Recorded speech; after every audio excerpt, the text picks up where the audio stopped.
Shake Square! Two Justins in the house. All right, we're going to continue on here with Dr. Brink in our shoulder series. Yep. And you're going to take us through another place we need to focus, external rotation of the shoulder. External rotation, again, something that everyone is always into, this internally rotated position. Obviously, I'm overemphasizing that right now. Right. But just again, trying to get your shoulders to be more square. That's the biggest goal that I really want people to understand is you can be internal, external, but we are typically drawn to internal because we like to sit here in that Silicon Valley syndrome. It's the most common position you're going to be. Everything is anterior, everything's in front of you. So just by default, we sort of fall into that position pretty easily. So this is to combat that. Exactly. So the exercise that I definitely like is sort of a go-to. It's a full body exercise, but you can definitely get your shoulders involved as well. Is I'm going to put you down into this beast position. So you're on your hands and knees. Okay.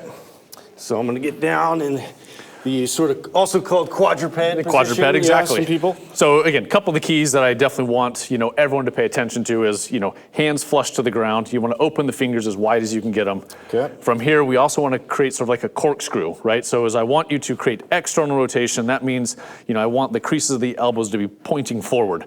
Also knees. We want knees to be directly underneath like the belly button or like slightly in front of the hips. And then on your toes on the backside. So this is just sort of getting everything in the body to start to work here. So as you're sitting here, and this is also that seated position that people are in all the time, but what they don't do is they never work on this external rotation of the shoulders themselves. Perfect. So what I want you to imagine is you are actually trying to draw your shoulder blades, or the point here, back into your back pockets.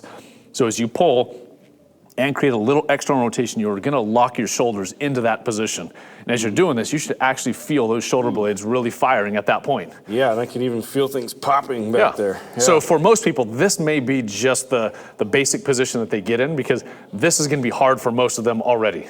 Yeah. If we want to challenge them, if someone's like, okay, I've got this little position, the challenge is going to be now lift both knees just an inch off the ground. And as you lift those knees just that inch off the ground, again, I'm wanting to make sure that you're still trying to pull your shoulder blades into your back pockets and creating this external drive. We want to fire these muscles. To consider at once. I mean, I already feel what my body wants to do to sort of relax and get in position again, but to be intentional with this, I got to go through all those checkpoints you're mentioning. Yeah. And the other part that I'm paying attention to is making sure that you're not losing your neutral spine, again, whatever that might be. Right. So we want to make sure that you're good here, but you're still firing these muscles. If you have to take a break, go ahead and you lower the knees to the ground. Ooh, yeah, that can get intense, just sustaining that position, almost an isometric position there. So again, sort of the next phase after that would be, there's those sort of three, from easiest to hardest would be, this is our 6-point stance where you're at. Then we go to the 4-point stance, which is the knees off the ground. Then we go to a 3-point stance. And the 3-point stance is all I want you to do is just slightly lift here, but we want to make sure that, again, you're drawing back and down here, external rotation. This left shoulder is really locked into place. And you're just lifting this hand a sliver off the ground. Ultimate control here would be the knees never move. The knees stay at that inch and nothing else is moving as you're going through this.